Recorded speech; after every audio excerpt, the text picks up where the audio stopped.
சின்ன கதை. ஒரு அரண்மனை. அந்த அரண்மனையில் இளவரசருக்கு கல்யாணம் பண்ணுறதுக்காக பொண்ணு தேடுறாங்க. அப்படி பொண்ணு தேடும்போது அரசர் என்ன பண்ணுறாரு அப்படின்னா, அந்த ஊரில் இருக்க பெண்களுக்கு ஒரு போட்டி வைக்கிறாரு. ஏன்னா அரண்மனைக்கு ராணியாக வர போகிறவங்க இளவரசனுக்கு மனைவியாக வர போகிறவங்க கொஞ்சம் திறமை வாய்ந்தவங்களாகவும் இருக்கணும், நேர்மையாகவும் இருக்கணும், ஒழுக்கத்தில் சிறந்தவங்களாக இருக்கணும். அப்படிங்கிறதுக்காக என்ன பண்ணுறாருன்னா ஒரு போட்டி வைக்கிறாரு. அந்த போட்டி என்ன அப்படின்னா, அந்த ஊரில் இருக்க எல்லா பெண்களையும் அரண்மனைக்கு வர சொல்கிறாங்க. கல்யாணம் ஆகிற வயசில் இருக்க எல்லா பெண்களையும் அரண்மனைக்கு வர சொல்கிறாங்க. எல்லா பெண்களும் வந்து நிற்கிறாங்க. நின்ன உடனே அரசர் என்ன பண்ணுறாரு, எல்லார் கையிலையும் ஒவ்வொரு விதை கொடுக்குறாரு. என்ன கொடுக்குறாரு?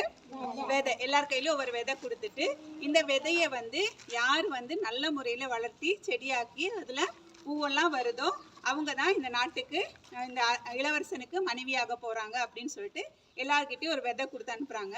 எல்லா பெண்களும் அந்த விதையை சந்தோஷமாக வாங்கிட்டு போகிறாங்க. எல்லாரும் அதை நட்டு வளர்த்துறாங்க.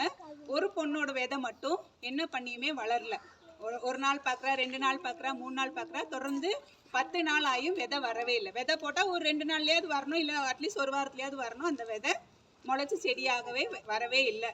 அந்த பொண்ணு என்ன பண்ணுறா, அந்த ஊரில் இருக்க விவசாயிங்கிட்ட எல்லாம் போய் அதுக்கான டிப்ஸ் எல்லாம் கேட்குறா. எப்படி வந்து அந்த விதையை வந்து செடியாக்குறது, எப்படி வந்து அந்த விதை வளரும் அப்படின்னு சொல்லிட்டு ஆளாளுக்கு ஒவ்வொரு டிப்ஸ் சொல்கிறாங்க. என்ன பண்ணியுமே அவளுடைய விதை வரல. அவங்க சொன்னால் அந்த 1 மாதம் முடிஞ்சிருச்சு. அரண்மனைக்கு வர சொல்லி அழைப்பு வருது. எல்லாரும் நாங்கள் கொடுத்த விதையிலேருந்து செடி வந்துருக்குல்ல, அந்த செடியெல்லாம் எடுத்துகிட்டு அரண்மனைக்கு வாங்கன்னு சொன்ன உடனே அந்த ஊரில் இருக்க எல்லா பெண்களும் அப்படியே அழகழகாக செடிகள் எடுத்துகிட்டு போகிறாங்க. எல்லாத்தோட செடியும் பூத்து குலுங்கி அவ்வளோ அழகாக இருக்குது பார்க்கறதுக்கு. ஆனால் இந்த பெண்ணு என்ன பண்ணுறா, அந்த விதை வந்து என்ன ஆகலை, இவங்க இந்த பொண்ணோடது முளைக்கவே இல்லை. அந்த வெறும் மண் சட்டியில் அந்த விதை போட்டு அந்த சட்டியோடு எடுத்துகிட்டு போகிறா.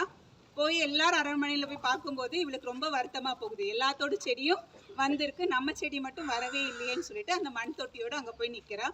அப்போ யாருக்கு பரிசு கிடைக்கும்? யார் இளவரசியாக எடுத்துக்குவாங்க? செடி வந்தவங்கள தானே எடுத்துக்குவாங்க.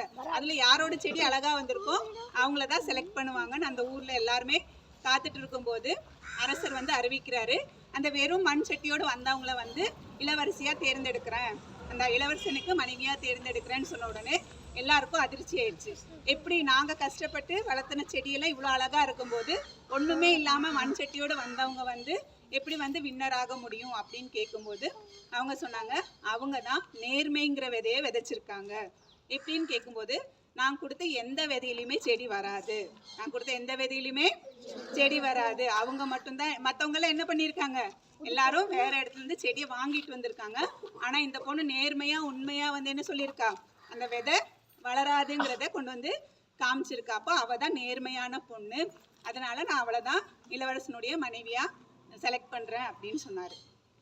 இந்த கதையிலேருந்து நாம் என்ன தெரிஞ்சுக்கிறோம் அப்படின்னா, எங்கேயுமே நேர்மையோடும் ஒழுக்கத்தோடும் இருந்தோம் அப்படின்னா கண்டிப்பாக நம்ம வாழ்க்கையில் என்ன பண்ணலாம், உயர்ந்த இடத்த அடையலாம். நான் எப்பவுமே சொல்கிறது தான், ஒழுக்கம் தான் ஒருவனுக்கு சிறந்தது. நான் படித்த 100க்கு 100 மார்க் இருக்கேன், ஒழுக்கத்தில் 0 அப்படின்னா நம்ம படித்த படிப்புக்கு மதிப்பே இல்லை. அதனால் எங்கே போனாலும் ஒழுக்கத்தோடும் இருங்க, நேர்மையோடு இருங்க, எங்கேயும் பொய் பேசாதீங்க. நேர்மையாக உண்மையை மட்டும் பேசுனீங்க அப்படின்னா இந்த நாள் மட்டும் இல்லை, எல்லா நாளும் இனிய நாளாக இருக்கும். நன்றி, வணக்கம்.